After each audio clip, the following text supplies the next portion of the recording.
Hello and welcome back to Perspectives. On today's show, we'll take a look at how California's CDL cancellations are shattering the local Sikh economy and how the trucking industry is trying to fight back for its very survival.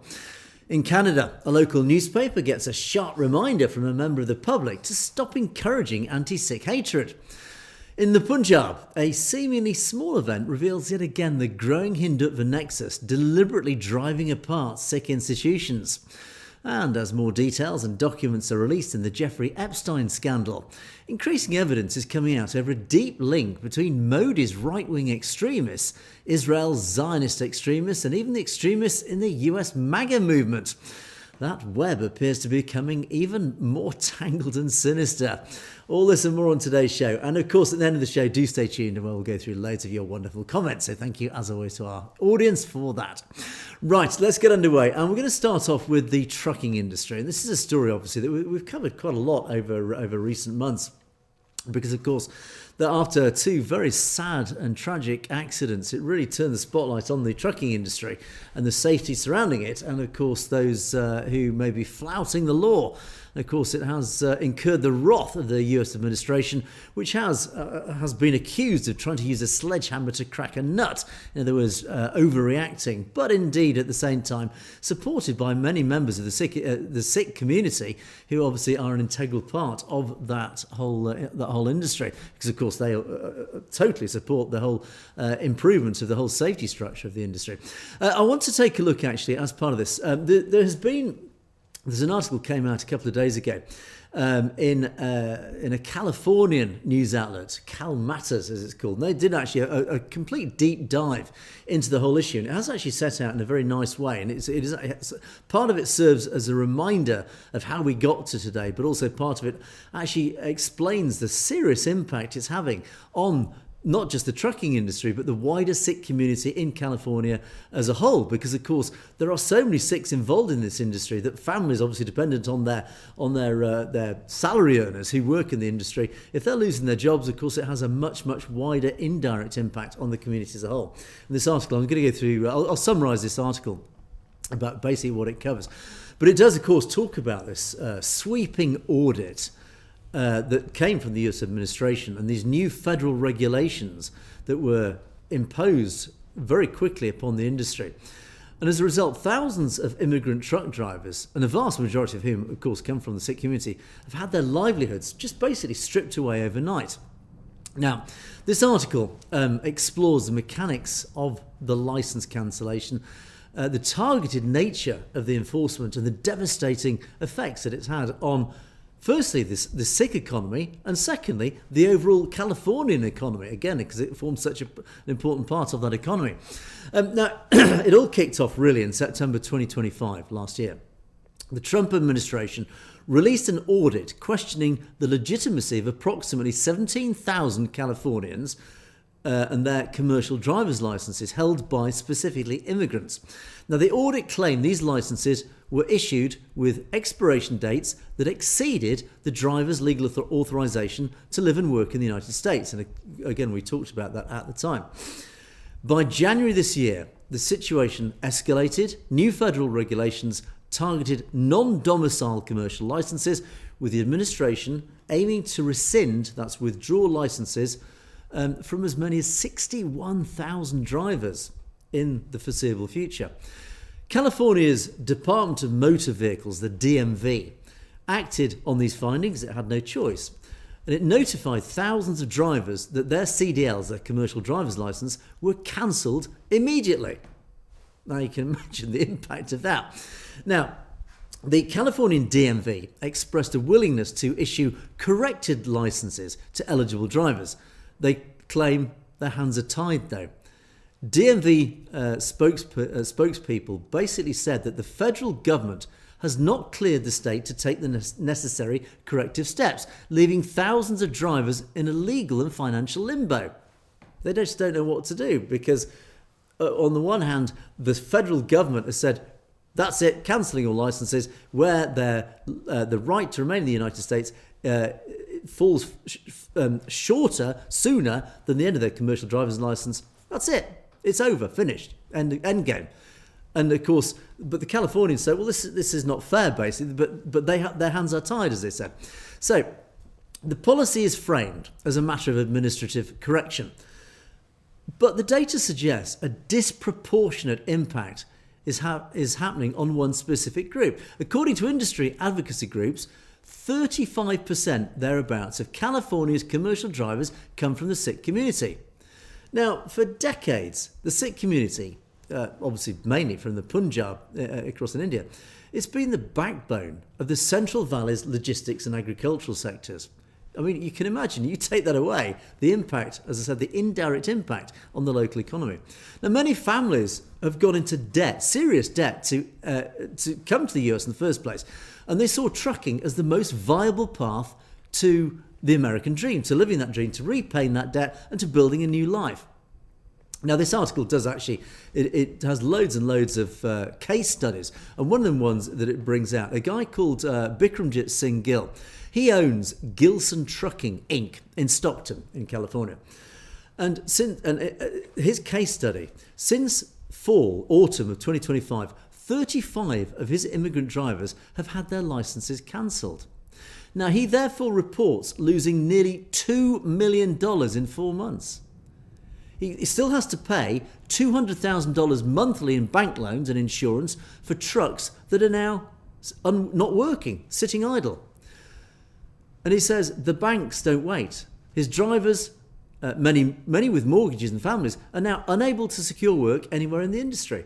So his business is going into insolvency. His drivers are now out of work. They can't pay their mortgages. So again, you start to get a feel of the impact this is having on the wider economy. Firstly, the local community, then the wider economy. Now, the federal government's focus on Sikh drivers intensified particularly because of two particular high-profile incidents they referred to at the start that were fatal crashes involving Punjabi drivers.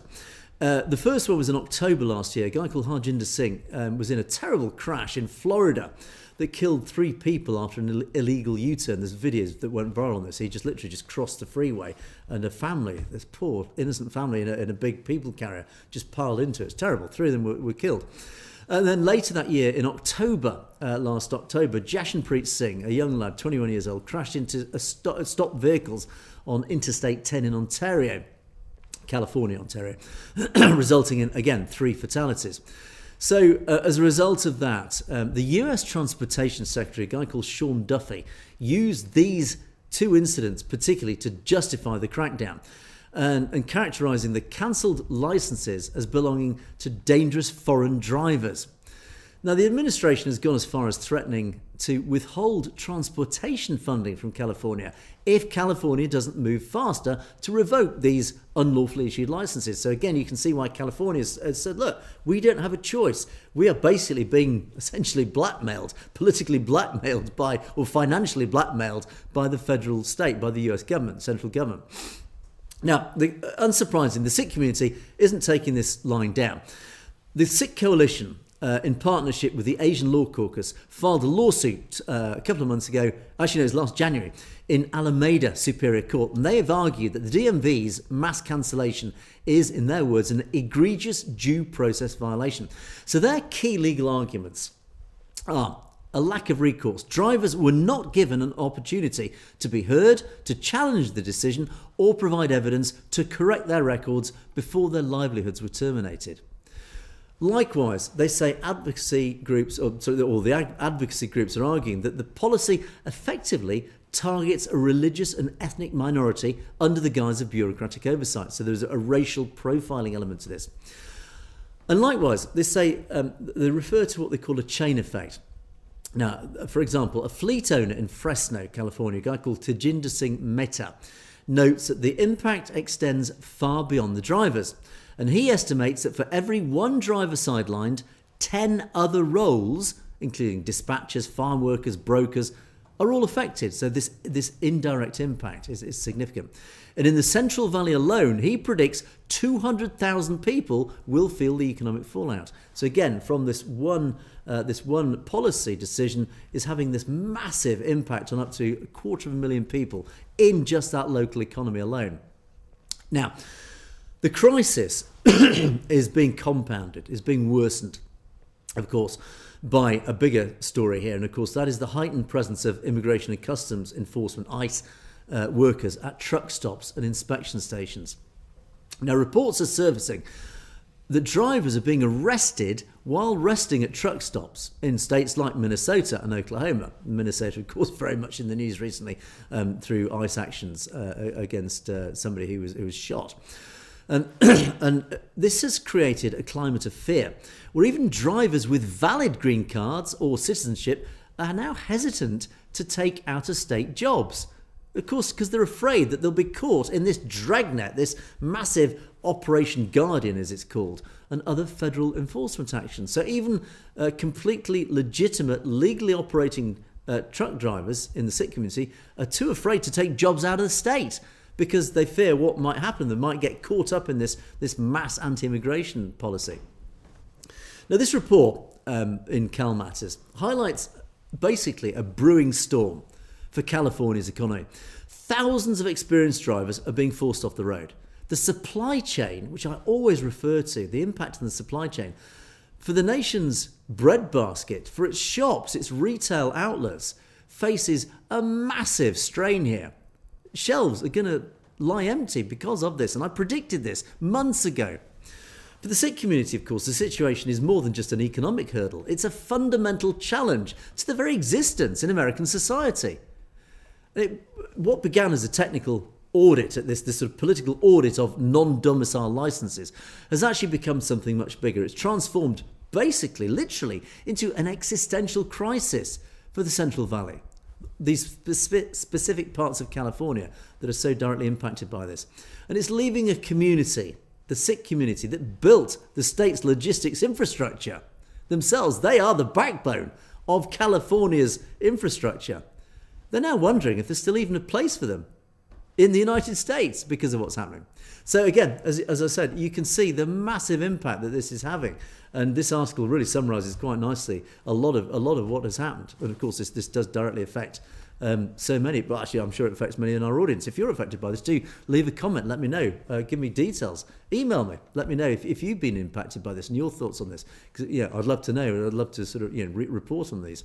Interestingly, and of course, there is another side to this argument. I did actually refer to this at the beginning. The Sikh community, generally speaking, and certainly the Sikh trucking companies, do support tightening regulations. There are definitely those who are exploiting and misusing and abusing the situation. They are actually running illegal operations, and indeed, sadly, some in the Sikh community are guilty of this. And there's been references, even critics of our show have actually referred to this. And interesting that there is a comment here, and I'll just try and enlarge this so you can actually see it. This was on social media. I picked this one up actually. This came after the Sikh Coalition, one of the Sikh Coalition's posts about this. This guy said, look, the Sikh Coalition talks about illegal activities performed, such as changing logbooks, in other words, fiddling logbooks, unfit equipment, misclassification of drivers.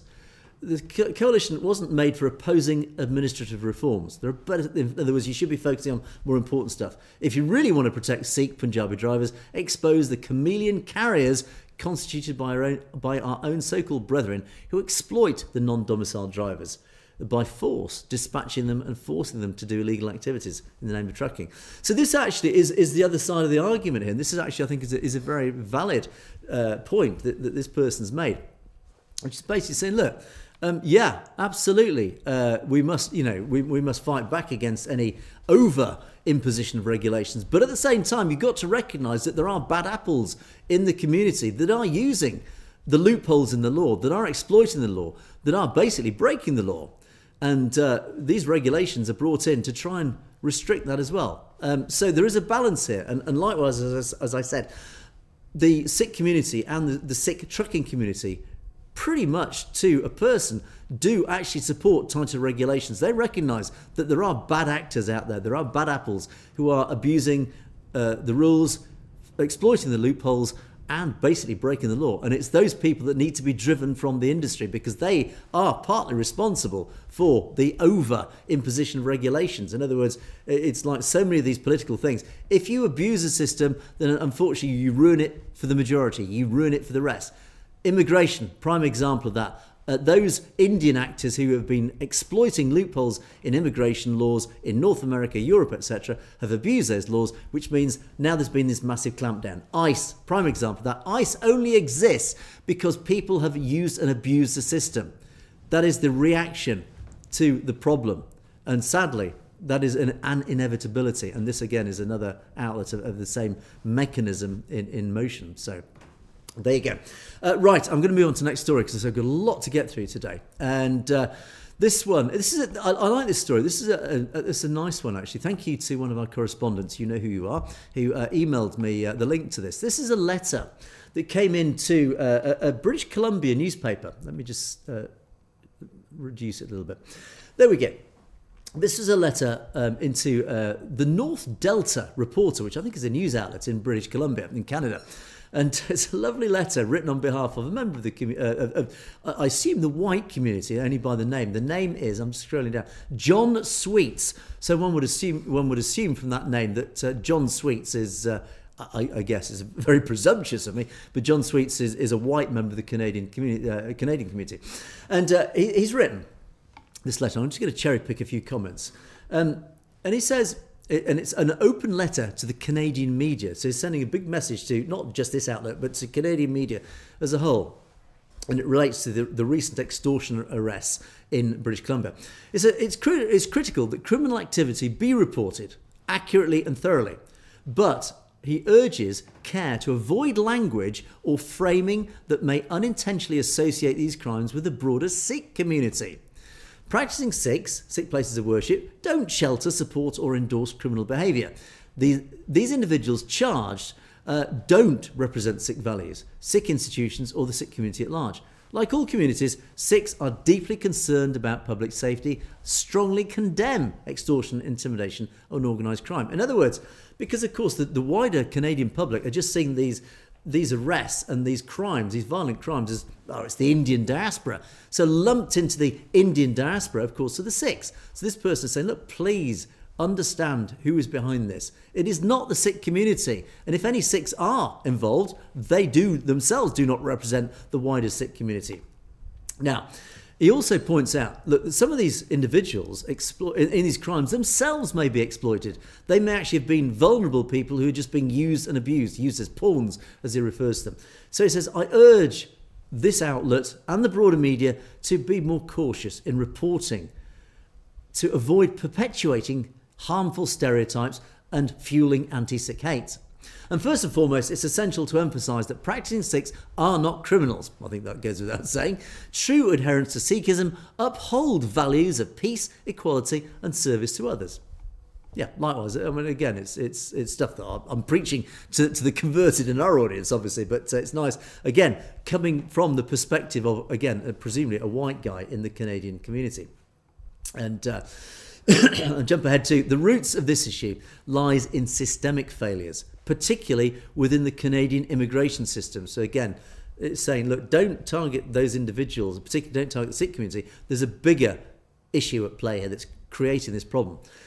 Unscrupulous immigration agents have exploited loopholes to bring individuals into the country under false pretenses, often preying on vulnerable people from Punjab and other regions, and it's allowed criminal elements to infiltrate communities. But it is not a reflection of Sikh identity or values. Again, this actually comes back to the point I did actually make a few minutes ago. Again, it's the immigration system that has been exploited by bad actors and ruining it for everybody else. And these extortion rings have been linked in recent reports to organised crime, such as the Bishnoi gang. Of course, goes on about the Bishnoi gang. We're all very familiar with the Bishnoi gang. And of course, transnational organised crime, which has contributed to community tensions and anti-Sikh sentiment.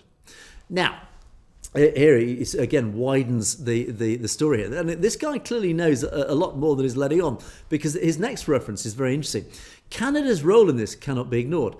As detailed in the book Soft Target, How the Indian Intelligence Service Penetrated Canada, instant referring to this guy actually has opened up a lot more, I would say, perspective on his letter. It implies this guy, I'm interested to know who this guy is, because clearly he knows a lot more than he's led on. He brings up this very book written by these two investigative journalists who actually highlighted the fact that the Air India bombing, the Kanishka bombing, was probably not by Sikh Khalistani militants. It was probably as a result of Indian intelligence operations. So it's interesting, this guy actually has brought this out, which again, I think by implication implies that this guy isn't just an ordinary member of the public. He clearly knows a lot more about the whole Sikh issue. And it does make me slightly suspicious. I wonder if it might be a Sikh or a Khalistani in disguise. But anyway, and that's me being cynical. But it still, nevertheless, doesn't weaken the importance of this letter. And he says, he goes on that there's a long history of Canadian authorities providing impunity to Indian agents committing acts of terrorism and interference on Canadian soil. From the Air India bombing to recent killings and extortions, many incidents can be linked back to Indian proxies operating with apparent protection. By allowing this to continue, Canada is complicit in enabling foreign interference that harms its own citizens, particularly Sikhs. Now, that whole paragraph itself, as I said, implies a lot more about this guy than anything else. And I'm slightly suspicious and slightly cynical that this may be, again, it might be somebody from the Sikh community and not actually displaying their true name. But anyway, as I say, the points raised are absolutely right.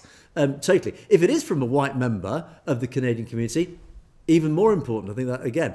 And again, the accusation is very significant here, saying that, firstly, the Canadian state has protected the Indian bombers, the Indian raw agent bombers. In other words, the Indian state knows, and we know that CSIS knows more than it's let on about the Air India bombing.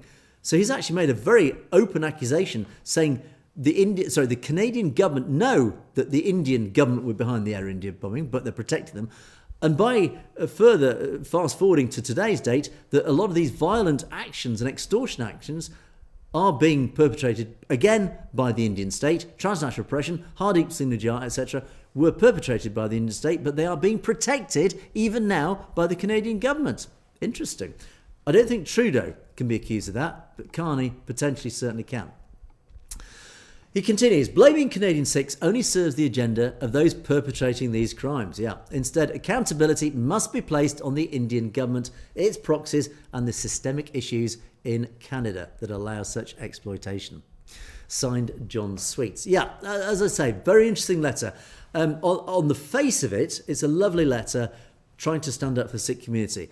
But you dig deeper, you read between the lines. I think there's a lot more to this letter than probably lets on. As I say, that one paragraph there where it talks about Canada's role, Air India, etc., does imply this author of this letter is probably a lot more than a simple English name or an English-sounding name. So, but as I say, that's not to remove the power of this letter and the truth in this letter.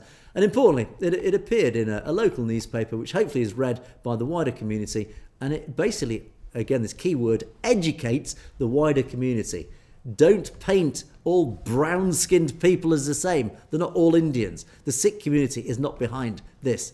In other words, don't paint the Sikh community with the same brush that you people are potentially doing against all South Asians or whatever. So, again, well done to the author of that letter, whoever you may be, whether it was indeed a Sikh or just a general member of the public.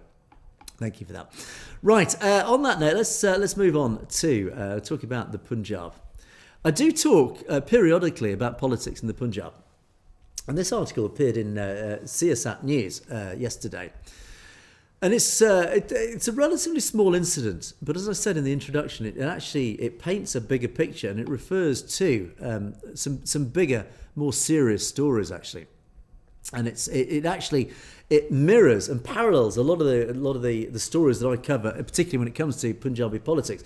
And this is really about the infiltration of Sikh political institutions and Sikh religious institutions in the Punjab, deliberately by Hindutva and the RSS, with this constant agenda to weaken and dilute the power of the Sikh democratic voice in the Punjab. Now, this incident, I'm just going to quickly just sort of summarise basically what this is about. And it's the pro-sovereignty organisation, this pro-Khalistan group called Dal Khalsa, has actually sounded the alarm about what they describe as a dangerous nexus That's a connection, an alliance between the Indian government, the judiciary, and the sectarian religious centres, groups like Deras, and I'll come on to that in a moment. And this article basically summarised what's happened. So the core elements of this story. Dal Khalsa leaders, Harpal Singh Chima and Kanwar Pal Singh, have flagged a specific sequence of events as evidence of institutional and state manipulation. Now, this involves a very specific incident, the visit of Gurinder Singh Dhillon. He's the head of a group called Radha Swami Satsang Beas, and I'll explain who they are. So this guy visited a high-profile inmate, a guy called, a jail inmate, this is, Bikramjit Singh Majithia, in jail. And shortly after that visit, Majithia received significant judicial relief. In other words, released, or he's going to be shortly released, by the Supreme Court of India. So, again, a relatively small incident, but what is going on here?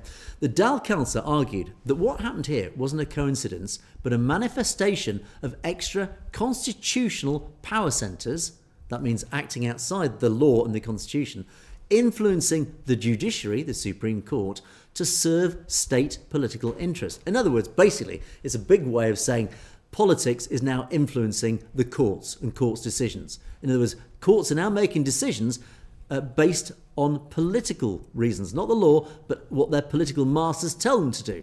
And again, this is an accusation we make regularly in India. Now, to understand the importance of this, we need to look at the bodies involved. Now, the Dal Khalsa itself is a hardline pro-Khalistan Sikh organisation. It obviously advocates for Khalistan, and they focus on maintaining an ideological purity of Sikhism. Basically, it's there to protect Sikh political interests from state interference. So that's who the Dal Khalsa is. Now, this group, the RSSB, the Radha Swami Satsang Beas, is often referred to as a Dera. This is a wealthy, massive religious sect in the Punjab. They use Sikh terminology. They follow a living human guru, which directly contradicts the fundamental Sikh tenet that the Guru Granth Sahib Ji, the scriptures, is the sole and eternal guru. So they are basically another, as I understand it, another religious sect that doesn't really follow the main core of Sikhi, which is, of course, the Dal Khalsa is representing. And then, of course, we have the Shiromani Akali Dal, the SAD. They're, of course, the main political party representing Sikhs. But, as I've often said, they're regularly accused of being totally infiltrated by the Badal family, amongst many other Hindutva-aligned forces, basically to undermine its power to represent the Sikh community. And then we have the SGPC. Likewise, that is the Parliament of Sikhs. That, of course, they control the Gurdwaras. Likewise, infiltrated by these same forces of Hindutva. So, the Dal Khalsa, remember that's the pro-Khalistani group, they report that these events, so they've reported these events within a broader strategy of Hindutva-driven government trying to dilute the Sikh democratic voice. So, since the 1970s, the Indian state has allegedly grown this, what's called the Theravada. This is the cult of human gurus, to fragment Sikh unity. So these Deras, remember these groups, these religious groups that don't follow the Guru Granth Sahib Ji, they follow these living gurus. And this is part of this, what's called this Theravada agenda to fragment the whole Sikh faith. I hope you follow me with this, it's quite complicated. But by patronising Deras like this group, or another one called Dera Balan, the government is creating alternative power centres in the Sikh community that's drawing people away from traditional Sikh institutions into these other, I would argue, slightly lesser institutions. In other words, it's fragmenting, it's deliberately breaking up the Sikh community into the cohesive Sikh community away from the core of Sikhi into these alternative options. Look, we've got these other Sikh allegedly Sikhi following groups, cults basically, that is now drawing people away from the central core of Sikhi. And that is, of course, dangerous for keeping the unity of Sikhi. And now the timing of this specific event, this judicial relief, basically this guy clearly being released early by the Supreme Court on instructions from the government, follows a Deera's head, one of these Deera's heads visit, suggesting that the law is now being used as a transactional tool. So when political figures align with the state, like those in the Shirmani Akali Dal, when they need protection, the state then uses its relationships with these small religious groups to provide moral cover for judicial interventions. So basically, in other words, the Hindutva forces in the government are working with the Supreme Court, who are in turn working with these Deeras, these offshoots, these fragmented away from Sikh, these new religious groups, to basically push their agenda. Now, the overarching goal is to basically transform organisations like the SGPC and the Shirmani Akali Dal from representing the Sikh community and representing the Sikh will, in administrative terms, away.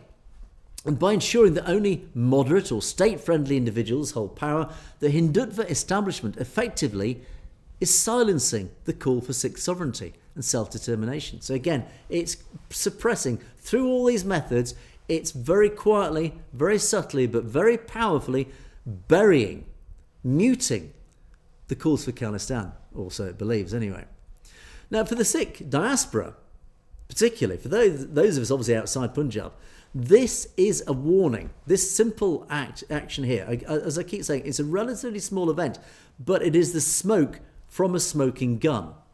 It is a small event that actually implies a much deeper, entrenched, systemic danger that's happening in Punjab. I often refer to it, and this again is just another incident that proves that it's there.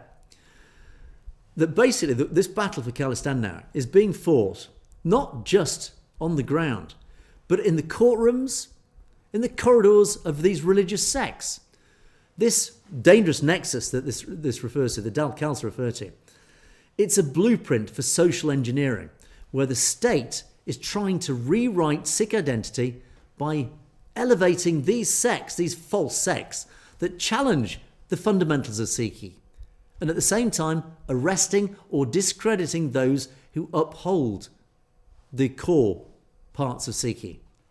And as Dal Khalsa stated, this is a continuation of this decades-old policy. It's been going back decades, designed to fragment Sikh unity and weaken Sikh institutions, to dilute the democratic voice and power of the Sikh community. And for the global Sikh community, we need to recognise what's going on. These schismatic forces, these forces designed to break apart the unity of Sikhi in the Punjab. And recognising it is basically the first step to basically claiming back democratic and spiritual sovereignty of the Panth. It is being claimed back. People in the Punjab are fighting back. The Khalistan movement is growing in strength. It is growing in unity, fortunately. We have, for example, Amritpal Singh's new political party, Shirmani Akali Dal Waris Punjab Day, that has been established for this very reason. Again, to suck genuine Sikhs away from the Shirmani Akali Dal that's now infiltrated by the RSS, setting up essentially a new political party that has already won 2 seats in the Lok Sabha from its inception, its recent inception. And that is part of this growing fight back, clearly popularly supported by the people of the Punjab. Don't forget, Amritpal Singh, Beyant Singh were elected to those 2 seats in Punjab constituencies with massive, record-breaking majorities, which again proves the Khalistan movement is growing in size, it is growing in stature, it is growing in momentum. It is proving that the grassroots wish for Khalistan isn't just there, it's growing. And it is defying these attempts by Hindutva to infiltrate the Shirmani Akali Dal, the SGPC, politicising the Supreme Court, the judicial system, creating these false cults, these Deeras. It's failing. They think they're winning, but they're actually still failing because, and I said it before, and I said it in my podcast uploaded tomorrow, you cannot kill an ideology. You cannot kill nationalist pride in the form of Khalistan. It's like squeezing a balloon, a small balloon. Doesn't matter how tight you squeeze, it will always bubble out somewhere else. It will always find an outlet. And this is what's happening with the Khalistan movement. It doesn't matter how tight, how brutal, how repressive the Indian state regime becomes, how authoritarian it becomes, how hard it tries to bury and stamp down on the Khalistan movement, it is still finding peaceful, democratic ways to bubble out in different directions, unexpected directions. And ultimately, this is a war the Indian state cannot win, simply because you cannot kill an ideology. An ideology is permanent, it is perpetual, it is forever. The whole concept of Khalistan is forever. It will never go away. Hindutva, the RSS, do not seem to understand this simple, basic concept. The concept of Khalistan will never go away. And the message is always the same. You may as well bow down to the inevitable. Khalistan is coming. It is going to be established. You can have your Hindu Rashtra. By all means, if that is what you want, have your Hindu Rashtra. But at the same time, you have inevitably to allow the establishment of Khalistan. It's very simple. So there you go. On that note, then, let's change the subject slightly. But we'll stay with the Indian state in the form of Narendra Modi. This is an interesting one. This figure, this picture of a gentleman. No, I'm not going to use the word gentleman. He's not a gentleman. He was, rest in peace and all that. But ultimately, he was a very insert your adjective of choice. I've got a few of my own, which I won't use. Probably not if there's children watching. Anyway, this guy, Jeffrey Epstein. Of course, there is a very well-known scandal attached to Jeffrey Epstein involving young girls. But that, and again, I refer back to one of my earlier podcasts I did a few weeks ago, maybe a couple of months ago with Dr. Grail. We did actually talk about this very subject. At the time, there's only little information that had leaked out, but now that 3 million pages have just been released, and particularly in the last 72 hours, a lot of information is coming out about another scandal. This is more political in nature, and here in the UK, my UK audience will be very familiar with what's going on at the moment in the last few days, that it potentially could bring down the Starmer government in the next few days. Literally, what is happening with this story, now that other elements are coming out, the political elements related to Russia, to Israel, all sorts of things, and I'll talk about this in a moment, specifically into India. But ultimately, what is coming out now, amongst these 3 million pages, are bigger scandals. Nothing to do with young girls. That is almost becoming a peripheral element now to what is actually, ironically, and all due respect to the poor victims, but this is a bigger scandal that is now potentially bringing down governments. And with any luck, the Starmer government. And yes, I'm slightly partisan in that because regular viewers know my opinion of the Starmer government.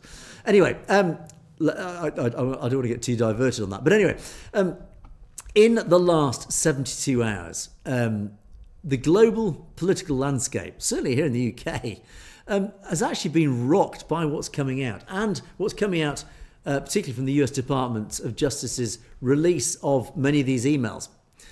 And now that they're becoming declassified, there's some shocking stuff coming out. Now, what's relevant to us is actually, it's the surfacing of Modi, Narendra Modi's name in these files. And specifically in relation to his historic 2017 visit to Israel. And I want to peel back some of the layers of this story. And I want to be quite clinical in how I do it. Because, of course, these are emails. We don't know what is true, what is proof, what is by implication or supposition. There's all these sort of legal terms.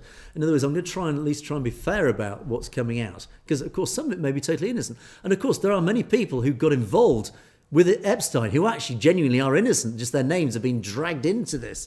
Sadly, but of course, their reputations are now being tainted by their involvement with this very well-connected, very powerful, very wealthy individual. So, but what is factual in these newly unsealed files is an email dated July 2017, sent by Epstein to a senior official in Qatar. Now, in this email, Epstein makes an interesting claim. Quote, the Indian Prime Minister, Modi, took Epstein's advice and danced and sang in Israel for the benefit of the US president. They'd met a few weeks ago. It worked, unquote. Wow, what does that mean? Now, what we do know, in 2017, Modi visited Israel. And it was actually what's been described as a bit of a watershed moment. It was the first ever visit to Israel by an Indian Prime Minister. Now, while the Ministry of External Affairs, the MEA, has dismissed Epstein's claim as trashy ruminations by a convicted criminal, they can't deny the timing. Epstein claimed a meeting occurred a few weeks before the Israel trip. Now, this isn't just, for us, it's not just actually merely a piece of gossip. This visit is actually very significant. It marks a massive pivot in India's security apparatus, leading to the increased procurement of Israeli surveillance technology. Now, don't forget, Israel is probably the world leader in surveillance technology, whether it's software, hardware, devices that can be hidden. But we do know that Israel's software has been used by governments all over the world, particularly authoritarian governments, to spy on their citizens. So this is why this visit is actually extremely important, because it coincides with India's policy of an increasing surveillance state. Of course, one of the key victims of that, the Sikh community, the Khalistan movement, etc., etc. So again, you can, hopefully this is now making you understand how important this link between Modi's government and Israel is, and particularly the Zionists. So if a convicted sex trafficker was truly, Epstein of course we're referring to, was truly acting as an advisor on this shift, it raises terrifying questions about the integrity of the technology used to monitor and target Sikh activists today. So in other words, if Epstein's involved in this, who we do know is involved in all sorts of nefarious activities, bad activities, and he's facilitated this meeting, it does imply the meeting wasn't just to sort of shake hands and talk about trade deals. It was obviously about something a little bit more sinister. And again, it coincides with this pivot towards a more surveillance state in India. Anil Ambani, here's another character that has that we've talked about in the past. Now, perhaps, arguably, the most damning evidence involves this Indian billionaire, Ambani. Now, the Department of Justice in the United States logs from May the 23rd, 2019, that's the very day Modi secured his second term in office, show that Ambani visited Epstein's Manhattan townhouse in the morning at 9:25 a.m. Immediately following this meeting, Epstein messaged Steve Bannon, the US government, the architect of the global right-wing movement, the MAGA movement, stating he had just met Modi's guy, quote, Modi's guy. Epstein then further claimed that this representative complained that no one in Washington speaks to him, referring to Modi. So Ambani's presence here is significant. He was a central figure, for example, in the Rafale jet deal, that is India buying French jets, which has been under heavy scrutiny for corruption. So Ambani basically has been linked with this deeply corrupt purchase of French military material. If Ambani was acting as an intermediary to buy influence in Washington through Epstein and Bannon, the clean image of the Modi administration is now completely shattered forever. In other words, Ambani basically, who was allegedly through this deal being accused of being corrupt, he of course is tightly allied with Modi, and basically he was acting as a Modi frontman to open up the doors of Washington through, of course, Steve Bannon. Now, this bridge with Steve Bannon, and again, this is a verified fact. The files confirm that Epstein was actively advising Steve Bannon on how to bridge the gap between the Trump administration and foreign leaders, particularly Narendra Modi. Epstein reportedly offered to set up a one-on-one between Bannon and Modi shortly after the 2019 election. And this establishes a direct pipeline between Epstein's network and the very people who have championed the crackdown on Sikh sovereignty movements in the West. So again, you can start to see how this network all starts to pull together. And then, of course, we look at Israel and Mossad. Now, documented business ties and intelligence links going on here. Now, the relationship between Epstein and the former Israeli Prime Minister, Ehud Barak, isn't a conspiracy theory. It's now a documented business partnership. They shared a New York apartment and explored ventures in offensive cybersecurity startups and drone technology. So those two were buddy-buddy, basically. Now, while official investigators and former Israeli Prime Minister Naftali Bennett have stated no credible evidence of blackmail was found, but figures like Tucker Carlson and former intelligence officers have publicly claimed that Epstein ran a honey trap operation for Israeli intelligence. Now, the theory suggests that high-profile leaders were recorded in compromising positions to ensure, of course, that they then remained in the pocket of certain interests. So again, you can start to see how these honey traps start to essentially trap these people into working for this right-wing nexus, this Hindutva nexus. So this nexus itself, which is now we start to tie things in between the MAGA extremists, Hindutva extremists, and the Zionist extremists.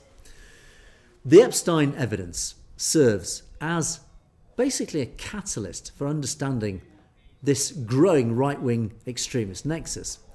It is essentially this connection, this intersection between the MAGA movement, the Hindutva extremists in India, and the Zionist hardliners in Israel.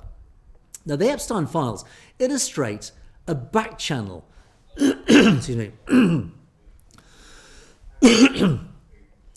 It illustrates a back channel where ideology is secondary to power. In other words, our right-wing ideology is one thing, but what really matters, it's power. These are all power brokers. They're more interested in power. By connecting figures like Steve Bannon, who represents the MAGA movement, Anil Ambani, who obviously represents the Hindutva movement in a commercial sense, and Ehud Barak, the former Israeli prime minister, he represents the Zionist establishment. Epstein wasn't just a socialite, he portrays himself as this sort of socialite billionaire. He was the glue that held this global authoritarian alliance together. And again, this is the conclusion we came up to 2 months ago in a podcast. And now more evidence is actually supporting what at that time was a supposition, an assumption. The evidence that's coming out now is actually really pointing to this genuine alliance amongst these right-wing extremists. It's global. And of course, from our perspective, this is important because it is these very same people who are persecuting and using their power sourced from this to stamp down on the Khalistan movement.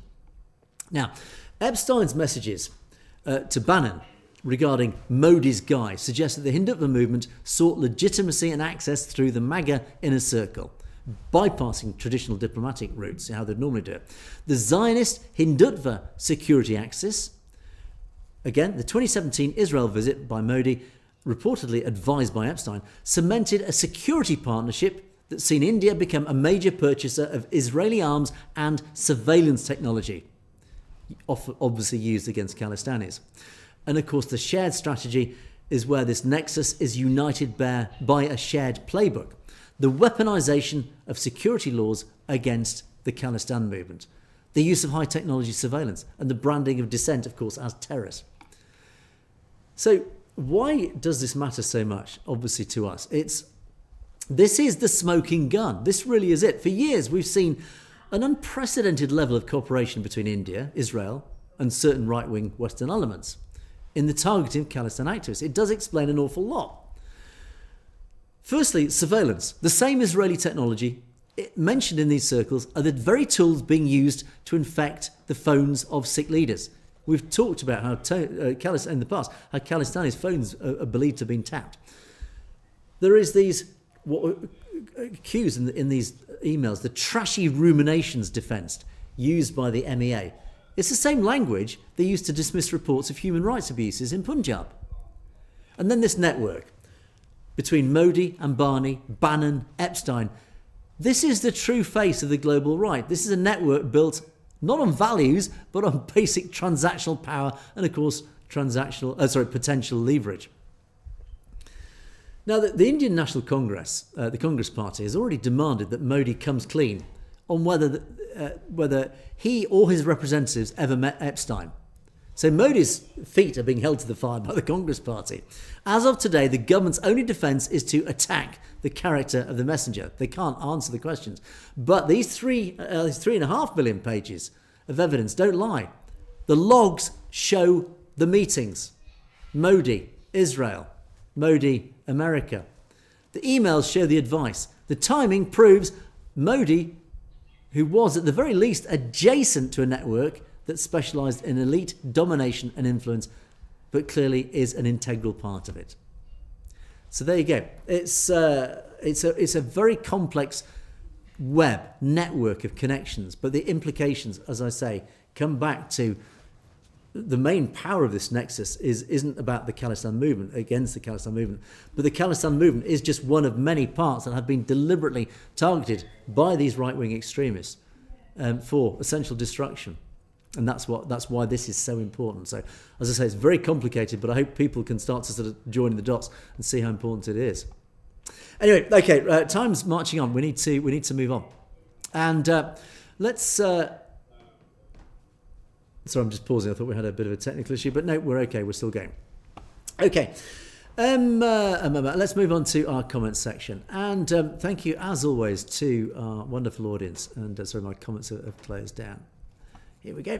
Right, and Grow Up AZ starts us off. And my Punjabi is in such a wonderful state, I can pretend to translate this without pretending that I didn't talk to Google Translate. But basically, it says something like, "Brother, we don't understand you." I guess because I'm English, you're speaking Punjabi. But whoever should have said this, they shut their mouths due to Sikhs for Justice action. Not quite sure what you said about that. But what you do say is, "Thank you very much for talking about Punjab, even though you are not a Punjabi or a Sikh." As I often say, it is my honour, it is my pleasure. I am here but to do, as many say, God's work, which is a wonderful thing. I would never be so presumptuous to say I'm doing God's work, but I'm doing what I can to do my bit for the movement. Stay safe. Khalistan referendum coming soon. Yes, indeed. It is March the date specifically drops my mind. But anyway, the west coast of America, Seattle, March the something or other. I'll confirm the date. Obviously, it's a month and a half away. But if you're in northwest United States, there's your big opportunity. It's Seattle in March. Indeed, be there. Get your Khalistan flag out. Absolutely, get it shown.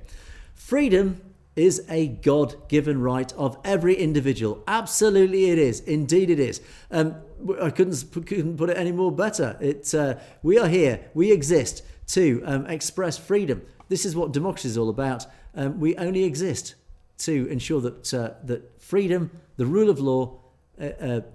Sorry, I'm trying to do something as I speak. I am a man. I can only do one thing at once. It's just my whole system is shut down as I'm talking to you. I'm trying to keep it going as I'm talking to you, but I can't because I'm failing miserably. Anyway, let me go back to where we were. Satnam Khalsa, next comment. Sikhs for Justice keeps India confused and giving them a rope. I like this comment because basically what it's saying is Sikhs for Justice and Gurpreet Singh Pinner. We always sort of, I suppose, talk hilariously about Gurpreet Singh's robust manner, very ebullient manner. But what it does do, it does keep India confused because they never really know what he's going to come out with next. It's hilarious, and I think this is why he's so effective. It's a bit like Trump. He's almost unpredictable. He's predictable in many ways, but the way he's going to attack India next is always very unpredictable. I think that's why it's so effective. Amrit Singh, Angus G. I found French Caravan Elite Research magazine you explained the role of. Yes, indeed, this was this wonderful thing that they put together about. It was the map of the RSS affiliations around the globe. An incredible piece of research that was done with by Sciences Po, the university in India, but also by in conjunction with Caravan magazine, and absolutely, as I said at the time, go along, follow the link, go watch, go look at the website. It's shocking in its scope, and as you say, I appreciate that you enhance our mental outlook daily. That is a wonderful thing to say. Thank you very much. Nice compliment.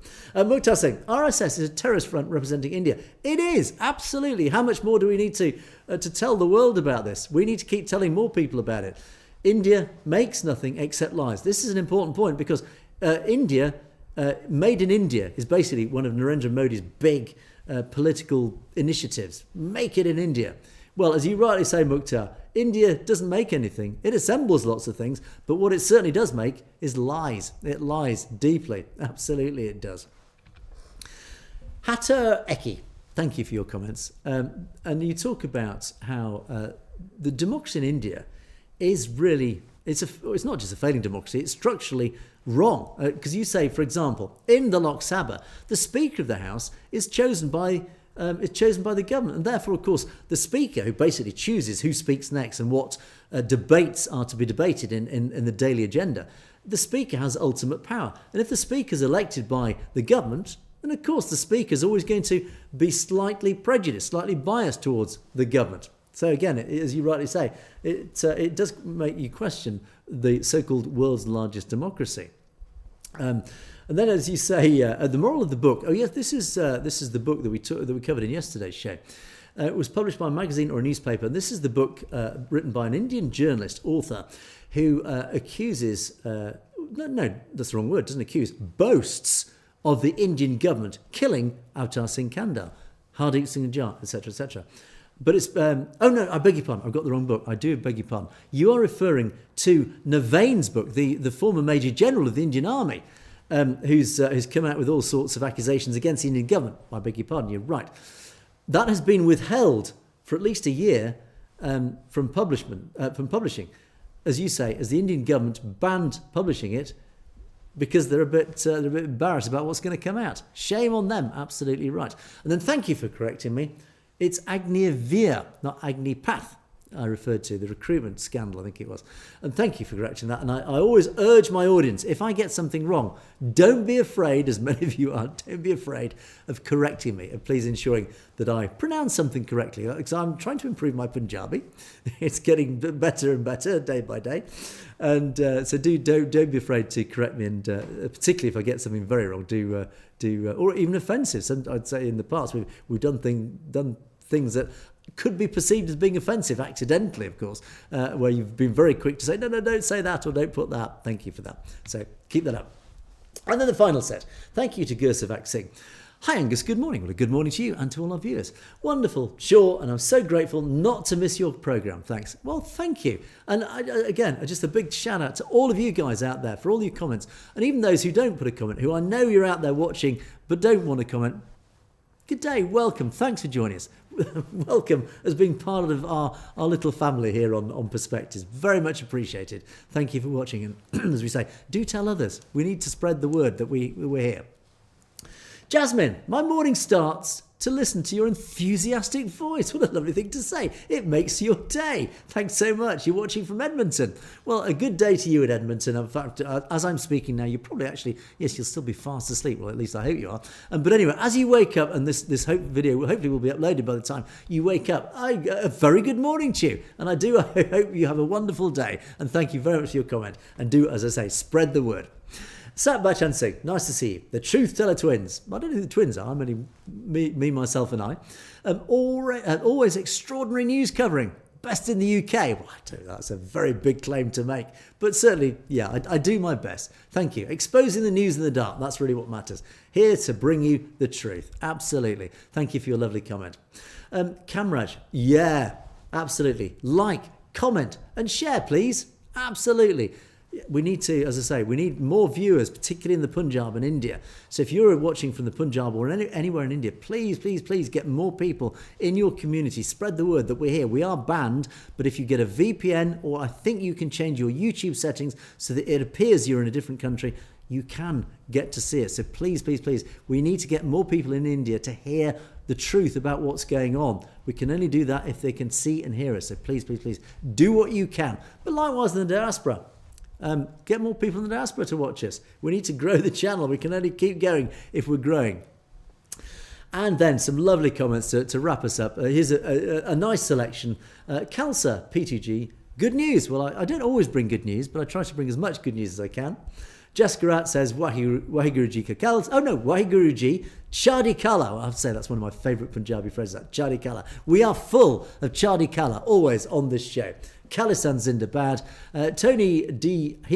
Hind SA says, this is me reading I haven't actually translated this one, but I think it says, Wahiguruji ka Khalsa, Wahiguruji ki Fateh, Khalistan Zindabad. I will read Punjabi one day, I'm sure.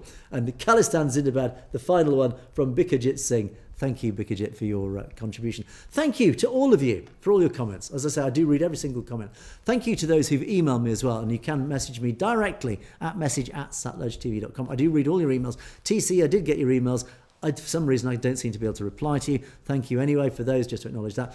If you think there are stories that I should be covering, if you see something in social media, the news, whatever, send me a link. I do like to hear what you guys think that I might have missed. That is definitely worth regurgitating and reporting on, researching.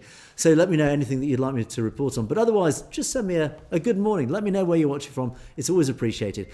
That is it for another day. In fact, that is it for another week. My podcast, an interesting one, being uploaded tomorrow. Do watch that one. It's a very interesting insight into why the Khalistan movement is going to win.